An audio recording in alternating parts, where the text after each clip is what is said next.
अस्सलामुअलैकुम। आज की PWD डेली न्यूज़ बुलेटिन के साथ मैं हूं इकरा शाबान और आप देख रहे हैं हमारा यूट्यूब चैनल बहबूद टीवी। खबरनामे का आगाज़ करते हैं और सबसे पहले आपको आगाह करते हैं। गुज़श्ता रोज़ शहर इक़्तिदार इस्लामाबाद में चीफ जस्टिस ऑफ पाकिस्तान की सरबराही में आबादी के हवाले से एक बड़ी तकरीब का इनेकाद किया गया। इस्लामाबाद में होने वाली इस तकरीब में पंजाब से सेक्रेटरी पॉपुलेशन वेलफेयर डिपार्टमेंट जनाब Salman Ejaz, director general population welfare department मोहतरमा समन राय और deputy director population welfare department technical मोहतरमा नाइला अल्ताफ ने भी शिरकत की। इस बड़ी तकरीब के हवाले से डीजी पॉपुलेशन वेलफेयर डिपार्टमेंट मोहतरमा समन राय ने अपना पैगाम भी जारी किया। पैगाम में इनका क्या कहना था, आइए मुलाहिजा कीजिए।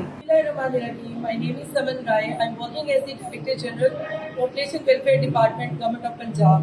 It is not less than an honor to be here today when a beautiful conference is taking place at Supreme Court's auditorium.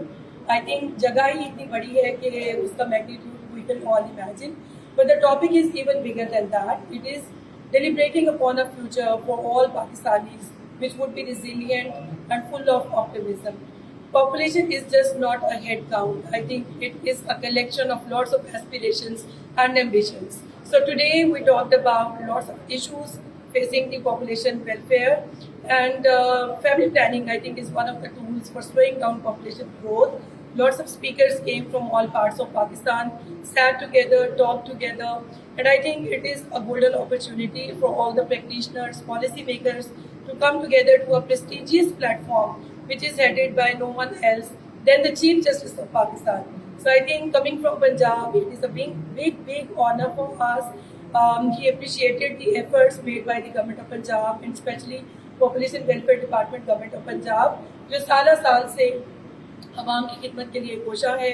Family planning और उससे जुड़ी हुई तमाम सहूलियात अब लोगों के घर की दहलीज तक मुहैया की जा रही हैं। I am also very grateful and thankful to UNFPA for providing us this opportunity, the relevant ministries, all the officers and officials who made this whole coordination and provided us a platform to come together. So I would at the end like to congratulate all the organizers for making such a tremendous effort and putting a successful show today. Thank you. अब आपको आगाह करते हैं हाफिजाबाद से, जहां पर FWC सावनपुरा में बतौर FWA काम करने वाले शोएब मुनीर अपनी एक वीडियो में बढ़ती हुई आबादी के संगीन असरात से मुतल्लिक आगाह कर रहे हैं। मुलाहिजा कीजिए।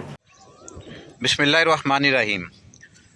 मेरा नाम मोहम्मद शोएब मुनीर है और FWC सावनपुरा डिस्ट्रिक्ट हाफिजाबाद में मैं एज अ FWA काम कर रहा हूँ। आज संडे था तो घर में डिफरेंट फ्रूट की कुछ गुठलियाँ पड़ी हुई थी, मैं वो यहाँ पे लेके आया हूँ, यहाँ पे लगाई हैं। तो चूँकि दरख्त लगाना हमारे लिए बहुत ज़रूरी है। क्यों ज़रूरी है? अगर हम इस पे बात करें तो हमारी एटमॉस्फेयर के अंदर जो normal concentration of carbon dioxide है उसकी मिकदार होती है 0.03%। बहुत ज़्यादा बेतहाशा आबादी में इजाफे की वजह से हम क्या करते हैं, कल्टीवेटेड जो लैंड होती है उसको हम चेंज करते हैं हाउसिंग सोसाइटीज़ में। हम डिफॉरेस्टेशन, दरख्त काटते हैं। दरख्त क्या करते हैं, दरख्त जब फोटोसिंथेसिस करते हैं मतलब ग्लूकोज की प्रेपरेशन करते हैं तो वो हवा से कार्बन डाइऑक्साइड को एब्जॉर्ब करते हैं। अब अगर दरख्त नहीं होंगे तो बढ़ती हुई आबादी को कम्पीट करने के लिए जो कार्बन डाइऑक्साइड की ज़ायद मिकदार है वो तो हवा में शामिल होती रहेगी और हमें संगीन नतायज भुगतना पड़ेंगे। सच एज़ ग्लोबल वार्मिंग जो है, हर साल ज़मीन के दर्जा हरारत में जो है वो इजाफ़ा हो रहा है, क्लाइमेटिक चेंज आ रही हैं। तो इन सारी प्रॉब्लम्स को मीट करने के लिए, इन सारी प्रॉब्लम्स को सॉल्व करने के लिए एक तो हमें दरख्त लगाने होंगे और दूसरा जो आबादी ओवर पॉपुलेशन है उसको कंट्रोल करना होगा, सो डैट हम जो है वो आने वाली जो फ्यूचर है, जो फ्यूचर की जनरेशन्स हैं उनको एक बेहतरीन माहौल दे सकें। अगर हम चाहते हैं कि हमारा माहौल अच्छा रहे और हमें ये मेरे इस साइड पे नहर है, अगर हम चाहते हैं हमें पानी भी इन फ्यूचर दस्तयाब हो और हमारा माहौल भी अच्छा हो, तो एक तो हमें आबादी को कंट्रोल करना होगा और सेकेंडली हमें दरख्त लगाने होंगे ताकि हम बेहतर से बेहतर माहौल जो है वो नेक्स्ट जनरेशन को दे सकें। یہ تھی آج کی ہماری اہم ترین خبریں۔ محکمہ بہبود آبادی پنجاب کے متعلق دیگر خبروں کو جاننے کے لیے دیکھتے رہیں ہمارا یوٹیوب چینل بہبود ٹی وی۔ مجھے دیں اجازت، آپ سے ملاقات ہوتی ہے اگلے بلیٹن میں، تب تک کے لیے اللہ حافظ۔